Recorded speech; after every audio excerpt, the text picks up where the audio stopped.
Hi, നമുക്കൊരു കുഞ്ഞു mini bouquet ഉണ്ടാക്കിയാലോ? അപ്പോൾ കമോൺ. ഞാനിവിടെ ബൊക്കെ ഷീറ്റായിട്ട് എടുത്തിട്ടുള്ളത് എന്തോ ഓർഡർ ചെയ്തപ്പോൾ അതിൻ്റെ കൂടെ കിട്ടിയിട്ടുള്ള ഒരു ബ്രൗൺ പേപ്പറാണ്. പിന്നെ യെല്ലോയും ബ്ലാക്കും കളർ പേപ്പറും. ബ്ലാക്ക് കളർ ഒന്ന് ചെറുതായിട്ട് കട്ട് ചെയ്തെടുക്കണം.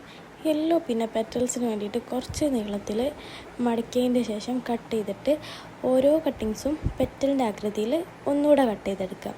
പിന്നെ നമ്മൾ ചെറുതായിട്ട് കട്ട് ചെയ്ത ബ്ലാക്ക് സ്ട്രിപ്പ് എടുത്തിട്ട് ഒരു ടൂത്ത് പിക്ക്, ഞാനിവിടെ ടൂത്ത് പിക്കാണ് എടുത്തിട്ടുള്ളത്, കാരണം നമ്മൾ മിനി ബൊക്കെയല്ലേ ഉണ്ടാക്കുന്നത്. അപ്പോൾ ബ്ലാക്ക് ഷർട്ടുമ്പോൾ ഫുള്ള് ഞാൻ ഡബിൾ ടേപ്പാണ് ഒട്ടിച്ചിട്ടുള്ളത്. ഡബിൾ ടേപ്പ് ഒട്ടിച്ചതിൻ്റെ ശേഷം അത് ടൂത്ത് പിക്കുമേ ഒന്ന് റോൾ ചെയ്ത് കൊടുക്കാം. റോൾ ചെയ്തതിന് ശേഷം നമ്മൾ കട്ട് ചെയ്ത് വെച്ച യെല്ലോ പെറ്റൽസ് അതിൻ്റെ മേലെ 1 by 1 ആയിട്ട് ഇങ്ങനെ ഒട്ടിച്ചു കൊടുക്കുക. പിന്നെ ആ ടൂത്ത് പിക്ക് ഒന്ന് കവർ ചെയ്ത് നിൽക്കാൻ വേണ്ടിയിട്ട് ഒരു ഗ്രീൻ കളർ പേപ്പർ കൂടെ എടുത്തിട്ട് ആ ടൂത്ത് പിക്ക് ഒന്ന് കവർ ചെയ്യുന്ന രീതിയിൽ ഒന്നും കൂടെ ഒട്ടിച്ചു കൊടുക്കുക. ആ ഗ്രീൻ കളർ പേപ്പർ വെച്ചിട്ട് തന്നെ 2 ലീഫ് ഉണ്ടാക്കിയിട്ട് സെറ്റ് ചെയ്ത് കൊടുത്താൽ നമ്മുടെ ഫ്ലവർ ഇവിടെ റെഡി ആയിട്ടുണ്ട്. ഇനി നമുക്കത് ബൊക്കെ ആക്കാം. അപ്പോൾ ഞാൻ നേരത്തെ പറഞ്ഞ ബ്രൗൺ പേപ്പറിൽ നിന്ന് ഒരു കുഞ്ഞ് സ്ക്വയർ പീസ് കട്ട് ചെയ്തെടുത്തിട്ട് അത് ഈ ഫ്ലവറിൽ ഒന്ന് റാപ്പ് ചെയ്തെടുക്കാം. ഞാൻ പിന്നെ എൻ്റെ കയ്യിൽ കുറച്ച് ചാക്കുനൂലുണ്ടായിരുന്നു, അപ്പോൾ ഇന്നൊരു കുഞ്ഞ് പീസ് എടുത്തിട്ട് അടിയിലൊന്ന് കെട്ടി കൊടുത്തിട്ടൂടെ ഉണ്ട്.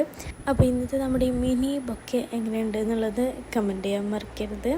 ഇഷ്ടപ്പെട്ടാൽ ലൈക്ക് ചെയ്യാം, അക്കൗണ്ട് ഫോളോ ചെയ്യാം. അപ്പോൾ ഓക്കെ, ബൈ.